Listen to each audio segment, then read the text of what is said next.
بسم اللہ الرحمن الرحیم۔ السلام علیکم ورحمۃ اللہ وبرکاتہ۔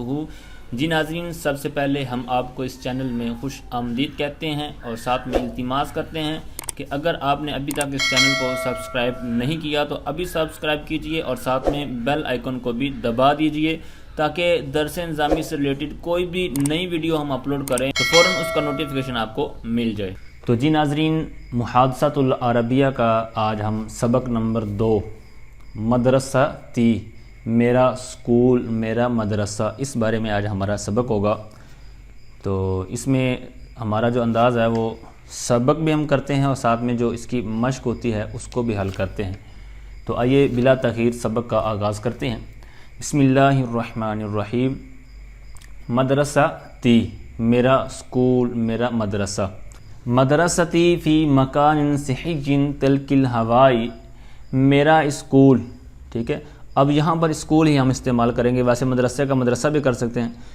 کہتے ہیں میرا اسکول فی مکان، ایسی جگہ پر ہے، ایسے مطلب اس کی لوکیشن ہے، صحی جہاں پر صحت افزا ہوا چلتی ہے، تلک الہوائی ہوا کا جو چلنا ہے وہاں صحت افزا ہے، یعنی میرے اسکول میں صحت افزا ہوا چلتی ہے، وہ ایسی لوکیشن پر ایسے مقام پر میرا اسکول ہے۔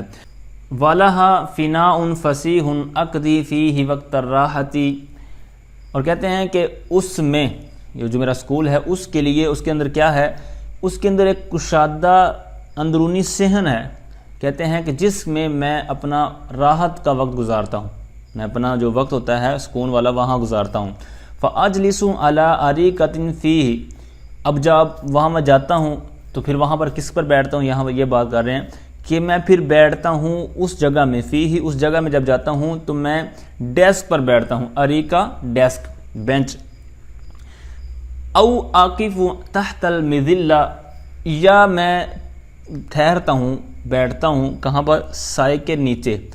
اب یہاں پر او، آگے بھی او آئے گا، تو او کا ویسے جو معنی ہے وہ ہوتا ہے یا، ٹھیک ہے، لیکن آگے جب آپ اصول شاشی پڑھیں گے اور دیگر اس طرح کی کتب پڑھیں گے تو وہاں پر آپ کو ملے گا کہ او یہ واو کے معنی میں بھی ہوتا ہے، ٹھیک ہے نا، تو یعنی جو حرف ہو وہ کسی اور معنی میں بھی استعمال ہوتا ہے، جس طرح پیچھے الا کے اوپر بات چلی تھی، فی کے بارے میں بات چلی تھی، لیکن یہاں پر میں ساتھ میں یہ بھی عرض کر رہا ہوں کہ یہاں پر او کا معنی اگر یا کریں گے تو معنی اتنا سجے گا نہیں، جس طرح ابھی میں نے کیا نا، پیچھے انہوں نے کیا کیا کہ میں اس میں یعنی اندرونی جو صحن ہے اسکول کا اس جگہ میں ڈیسک پر بیٹھتا ہوں، تو اب آگے کریں گے یا، ٹھیک ہے، یا میں سائے کے نیچے بیٹھتا ہوں، تو یہ معنی اتنا خوبصورت نہیں ہے۔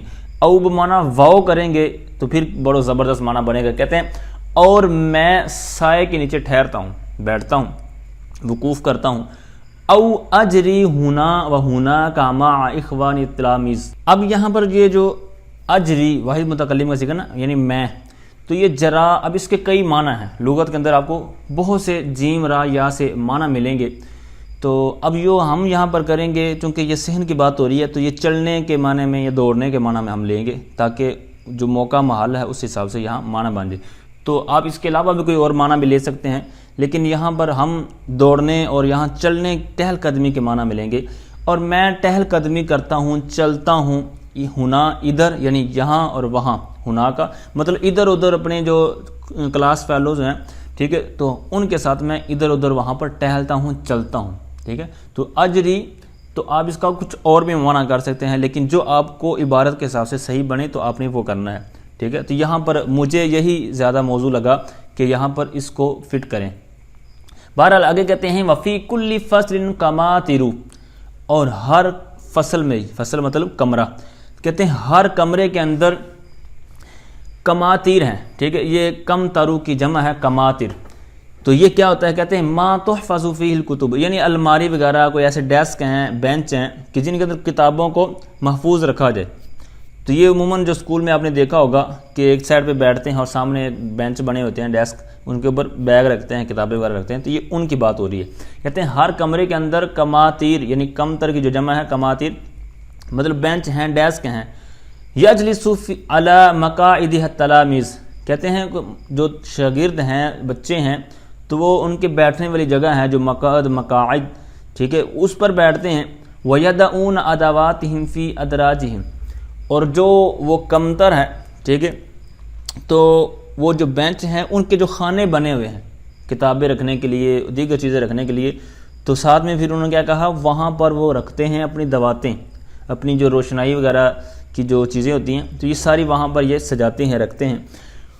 وَإِذَا أَرَدْنَا الْكِتَابَةَ وَجَدَ كُلُّ مِنَّا أَمَامَهُ دَوَاتًا فِيهَا مِدَادٌ، اور کہتے ہیں کہ اور جب ہم ارادہ کرتے ہیں لکھنے کا، کتابت کا، کوئی چیز نوٹ کرنے کے لیے، لکھنے کے لیے ہم ارادہ کرتے ہیں، تو پھر کیا ہوتا ہے، کہتے ہیں ہم میں سے ہر ایک، کل منا، ہم میں سے ہر ایک واجدہ پاتا ہے، کیا، امامہ دواتن، اپنے سامنے، ٹھیک ہے، امامہ کہتے ہیں سامنے، خلف پیچھے، تو یہاں امام نہیں ہے بلکہ امام ہے، جو شروع میں الف ہے اس کے اوپر زبر ہے، ٹھیک ہے، امامہ، تو ہم سب اپنے سامنے کیا پاتے ہیں، دواتن فیہا مدادن، جس کے اندر سیاہی ہے، وفی کل فصل سبورۃ سوداء معلقۃ علی الحائط امام التلاميذ لیکتب علیہا المدرس بالتباشیر، اور کہتے ہیں ہر کمرے کے اندر ایک تختہ سیاہ ہے، سبورۃ سوداء، سودا کہتے ہیں اسود، جس طرح نا اسود، تو یہ اس کی مؤنث ہے سودا، چونکہ پیچھے جو موصوف ہے سبورۃ وہ مؤنث ہے، تو اس لیے اسود کی مؤنث سودا لے کے آئے، تختہ سیاہ، ٹھیک ہے، تو کہتے ہیں ہر کمرے کے اندر ایک تختہ سیاہ ہے، معلقۃ، اور وہ تختہ سیاہ دیوار کے ساتھ لٹکایا گیا ہے نا، دیوار کے ساتھ عموماً بنے ہوتے ہیں، تو یہ بھی اسی کی بات ہو رہی ہے کہ دیوار کے ساتھ اس کو لگایا ہوا ہے، لٹکایا ہوا ہے، امام التلاميذ، جو شاگرد ہیں، طلباء ہیں، ان کے سامنے ہے، کیوں ہے، اب لیکتبہ سے یہاں علت بیان کر رہے ہیں، تاکہ لکھے، علیہ المدرس بالتباشیر، تباشیر کہتے ہیں چاک کو، ٹھیک ہے، اب تو وائٹ بورڈ آ گئے ہیں، جدت آ گئی ہے، اور پھر بورڈ مارکر کے ساتھ لکھا جاتا ہے، بہرحال کہتے ہیں کہ تاکہ مدرس اس پر چاک کے ذریعے لکھے، اس لیے وہ کالا مطلب ہوتا ہے۔ اچھا، کہتے ہیں وفیہ ایضاً، اور اس میں یعنی کمرہ میں اور کیا ہوتا ہے، کہتے ہیں، اچھا یاد رکھیے ایضاً، اب یہ آپ نے بارہا جگہ پر دیکھا ہوگا کہ ایضاً آتا ہے، تو اب یہ کیا چیز ہے اور اس کی ترکیب کیسے کرتے ہیں، تو یاد رکھیے یہ ایضاً یہ مفعول مطلق شمار ہوتا ہے، ٹھیک ہے، اس طرح اور بھی کئی الفاظ ہیں، یہ آپ نحو کے اندر پڑھیں گے اور پڑھ رہے ہوں گے کہ جس طرح ہوتا ہے نا شکرن، شکرتو شکرن ہوتا ہے اصل جملہ، ٹھیک ہے، لیکن شکرتو یہ اہل عرب مطلب اس کو حذف کرتے ہیں، تو شکرن اس کا فعل مطلق ہوگا، مفعول مطلق ہوگا۔ اسی طرح یہ آدھا، ٹھیک ہے، حمزہ کھڑا زبر آ، دعا زبر دا، آدھا یہ ماضی ہے، ٹھیک ہے، آدھا ایضاً، تو یہ پورا جملہ تھا، لیکن یہ آدھا جو اس کا فعل تھا اس کو حذف کر دیا گیا، تو یہ اس کا مفعول مطلق ہے، فعل محذوف کا مفعول مطلق، اس طرح اس کی ترکیب کرتے ہیں، تو یہ جہاں پر بھی آتا ہے یہ اسی طرح لکھا جاتا ہے، اس کا فعل ساتھ میں نہیں آتا۔ تو کہتے ہیں اس کمرے میں اور کیا چیزیں ہوتی ہیں، کہتے ہیں خورۃ و صور، ٹھیک ہے، یہ خریطہ لفظ آپ نے سنا ہوگا، تو یہ اس کی آگے جمع کہتے ہیں کہ خورۃ و صور، ٹھیک ہے۔ اب اس کمرے اندر اور کیا چیزیں، کہتے ہیں خورۃ، اس کے اندر نقشے ہیں، اب نقشے مطلب جس طرح یہ مختلف چیزوں ہو سکتا ہے، وہ نقشے پاکستان مطلب جو پاکستان کا میپ ہے وہ ہو، یا اس اسکول کا پورا مطلب ڈھانچہ ہو کہ پوری لوکیشن اور سارا کیا صورتحال ہے، مطلب کچھ بھی ہو سکتا ہے نا اس طرح کا، تو اس لیے انہوں نے یہاں پر کہا کہ چھوٹی موٹی نقشے وغیرہ وہاں پر بنے ہوئے ہیں، اسی طرح صور اور مختلف تصاویر ہیں، ٹھیک ہے، جو جائز انداز میں ہوتی ہیں پودوں وغیرہ کی یا اس طرح کی پارکس وغیرہ کی، تو اس طرح کی یہاں بات کر رہے ہیں کہ وہاں پر اور بھی اس طرح کی خوبصورتی کے لیے لٹکائی ہوئی، متعددۃ معلقۃ، کہتے ہیں بہت زیادہ لٹکائی ہوئی ہیں، علی الجدران، دیواروں پر، ٹھیک ہے، یعنی جو اسکول کی کمرے کی دیواریں ہیں تو اس پر اس طرح کی بھی خوبصورتی والی بہت سی چیزیں آپ کو وہاں پر دیکھنے کو ملیں گی۔ اچھا آگے آئیے مشق کی طرف، کہتے ہیں اسئلۃ، اب کچھ سوالات ہیں، تو نمبر 1 سوال کہتے ہیں اکتب ثلاث جمل فی وصف حجرۃ الدراسیہ، کہتے ہیں آپ کا جو کمرہ ہے، کلاس ہے، اس کی صفت میں، اس کے وصف میں 3 جملے لکھیں، اکتب 3 جملے لکھیں۔ اب یہ جو پورا سبق ہم نے پڑھا ہے تو یہ اس میں سے آپ کوئی بھی 3 لکھ سکتے ہیں، 4 لکھ سکتے ہیں، 5 لکھ سکتے ہیں، ٹھیک ہے، تو آپ اس کو یہ مطلب میرا بتانا اب ضروری نہیں ہے کہ کون کون سے ہیں، آپ کوئی بھی یہاں سے لکھیں گے تو یہ سبق آپ کا جو سوال ہے پورا ہو جائے گا۔ آگے نمبر 2 کہتے ہیں اجب عما یاتی، آنے والے سوالوں کے جواب دو، یعنی جو نیچے سوالات ہیں ان کے جوابات دو۔ نمبر 1 کہتے ہیں علی ای شیء یکتب المدرس فی الفصل، کہ کہتے ہیں کہ کس چیز پر جو استاذ محترم ہے وہ کمرہ کلاس میں کس چیز پر لکھتے ہیں، تو کس چیز کے ذریعے لکھتے ہیں، تو اس کے بارے میں آپ نے ابھی سبق پڑھا ہے تو اس کے اندر آپ لکھ لیں کہ یکتب المدرس بالتباشیر فی الفصل علی السبورہ. آپ یہ بھی لکھ سکتے ہیں کہ وہ جو مدرس ہیں استاد محترم ہیں وہ چاک کے ذریعے لکھتے ہیں، کمرہ میں تختہ سیاہ پر چاک کے ذریعے لکھتے ہیں. آگے کہتے ہیں این تضع ادواتک، تم اپنی دواتیں وغیرہ کہاں رکھتے ہو، تو اس کے بارے میں ہم نے پڑھا ہے کہ وہ ادراج. ٹھیک ہے، اس کا جو جملہ یوں بنائیں گے ادو، ٹھیک ہے، واحد متکلم کا صیغہ ہے، تعلیل اس کے اندر ہوئی ہے اداؤ ادواتی فی ادراج مقاعد. ٹھیک ہے، مطلب جو مقاعد ہیں، ڈیسک ہیں، تو اس کے جو خانے بنے ہوئے سامنے تو میں ان کے اندر اپنی دواتیں وغیرہ رکھتا ہوں. آگے سوال نمبر جیم کہتے ہیں ما الذی یعلق علی جدران الفصول، مطلب کیا چیز کہتے ہیں کہ کمرے کی جو دیواریں ہیں تو ان کے اوپر کیا لٹکایا گیا ہے. تو یہ بھی ہم نے پڑھا آخر کے اندر کہ خوراتن و سورن. ٹھیک ہے، تو یہ شروع میں جملہ وہی رہنے دیں کہ یعلق علی جدران الفصول، تو آخر میں کیا لکھتے ہیں خوراتن و سورن. تو اس طرح آپ کا جملہ پورا ہو جائے گا، جواب پورا ہو جائے گا. آگے سوال نمبر دال کہتے ہیں فی ای مکان تقضی وقت الفراغی، کہتے ہیں کس جگہ تم اپنا جو فالتو وقت ہے، آخری وقت ہوتا ہے مطلب فراغت کا، تو وہ کہاں کا گزارتے ہو. تو اس کے بارے میں ہم نے پڑھا کہ وہ فنائے فصیح جو کشادہ جو حصے ہیں وہاں پر، تو یہ کیا ہے آپ لکھ دیں اقضی وقت الفراغی فی فناء فصیح. ٹھیک ہے، تو یہ بھی آپ کا چل جائے گا. آگے سوال ہے اعلی ای شیء تجلس فی الفصل، یعنی آپ کمرہ کلاس میں کس پر بیٹھتے ہیں. تو اس کے بارے میں مقعد اریکہ وغیرہ آپ لکھ سکتے ہیں، اجلس علی مقعد یا اریکۃ. ٹھیک ہے، تو اس طرح بھی آپ لکھ سکتے ہیں. کہتے ہیں آگے سوال نمبر واو کہتے ہیں لما کان لون الصبورۃ اسود، کہتے ہیں کہ یہ جو تختہ سیاہ ہے اس کا جو کلر ہے، رنگ ہے، وہ کالا کیوں ہوتا ہے. ٹھیک ہے، تو اس کا جواب لکھ دیں. اب کیوں ہوتا ہے اس کی وجہ تو سبق میں نہیں گزری. ٹھیک ہے، وہاں تو صرف یہی تھا کہ استاد محترم وہاں پر چاک کے ذریعے لکھتے ہیں، لیکن یہ کچھ تھوڑا سا اپنی طرف سے لکھنا پڑے گا. کہتے ہیں لون الصبورۃ اسود. ٹھیک ہے، جو تختہ سیاہ کا رنگ ہے جو ہوتا ہے تو اس کا کیا ہوتا ہے کالا. تو کیوں ہوتا ہے، کہتے ہیں لیکتب علیہ المدرس، تاکہ اس کے اوپر جو استاد محترم ہیں وہ چاک کے ذریعے لکھ سکیں. تو اب چاک جو وائٹ ہوتا ہے، سفید ہوتا ہے، تو سفید کالے کے اوپر نظر آئے گا. ایسا نہیں کہ نیچے وہ سفید ہو تو اوپر بھی سفید لکھتا جائے، تو یہ پھر نظر ہی نہیں آئے گا. تو اس لیے اس کی وجہ یہ ہے کہ چاک عموماً سفید ہوتا ہے، تو اس وجہ سے اس کو کالی چیز پر لکھا جاتا ہے. آگے سوال نمبر زا کہتے ہیں کہ ماذا تعمل بعد ان تعود من المدرسہ، کہتے ہیں تو کیا کرتا ہے جب مدرسے سے واپس آتا ہے. تو کہتے ہیں بعد ان اعود من المدرسہ العب. ٹھیک ہے، آپ کچھ بھی لکھ سکتے ہیں، میں پڑھتا ہوں آ کر، یا میں آ کر گھر میں فالتو وقت میں کھیلتا ہوں، مطلب جو بھی آپ کی مصروفیت ہے یہاں آپ نے وہاں پر واحد متکلم کے حساب سے صیغہ لکھ دینا ہے. اچھا آگے سوال نمبر 3 ہے. کہتے ہیں دا اسئلۃ للاجوبۃ الآتیہ مستخدما فی سؤالک متى. اب یہاں پر نا جوابات دیے گئے ہیں، یہ الف با جیم یہ جوابات ہیں. تو کہتے ہیں کہ ان کے آپ نے سوال بنانے ہیں متا کو استعمال کرتے ہوئے، مستخدماً استعمال کرتے ہوئے، خدمت لیتے ہوئے متا کی. ٹھیک ہے، یعنی آپ نے سوال میں متا لگانا ہے. مثال کے طور پر اذهب الى المدرسة فی الصباح، میں اسکول جاتا ہوں صبح سویرے. تو اب یہ ہے جواب، تو اس کا آپ نے سوال بنانا ہے.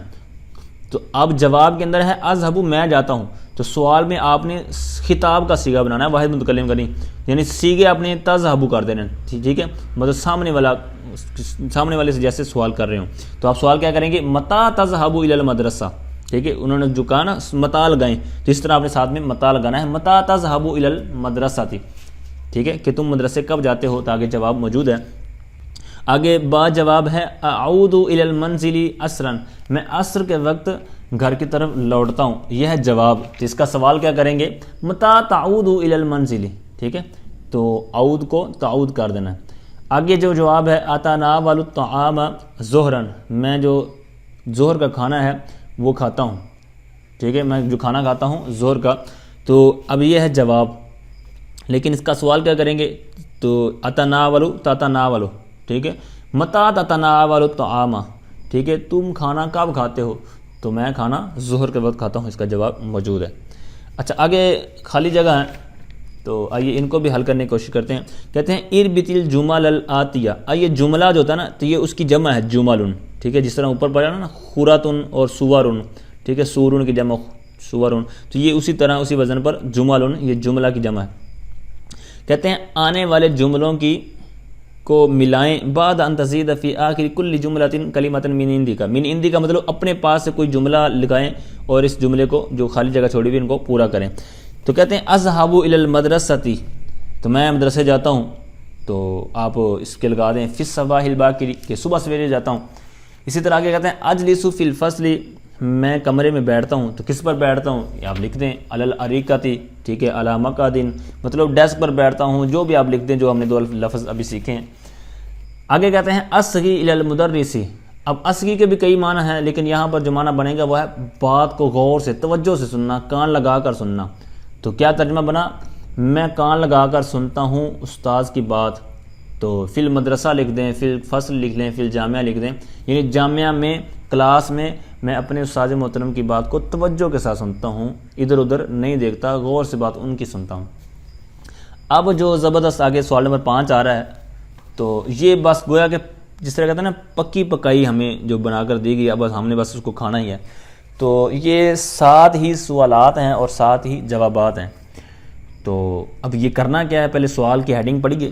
کہتے ہیں ہونا اسئلۃ، ہونا مطلب یہاں، یہ اس میں اشارہ قریب کی جگہ کے لیے ہوتا ہے. کہتے ہیں یہاں پر کچھ سوالات ہیں وَأَجْوِبَتُ، ہاں یہاں کچھ سوالات اور جوابات دیے گئے ہیں، ان سوالات بھی ہیں جوابات بھی ہیں. تو کرنا کیا ہے، کہتے ہیں حدد الاجابۃ المناسبۃ. کہتے ہیں حدد، مقرر کرو، مناسب جو جوابات ان سوالوں کے بنتے ہیں یہ آپس میں آپ نے سیٹ کرنے ہیں کہ کون سا جواب کس کا ہے.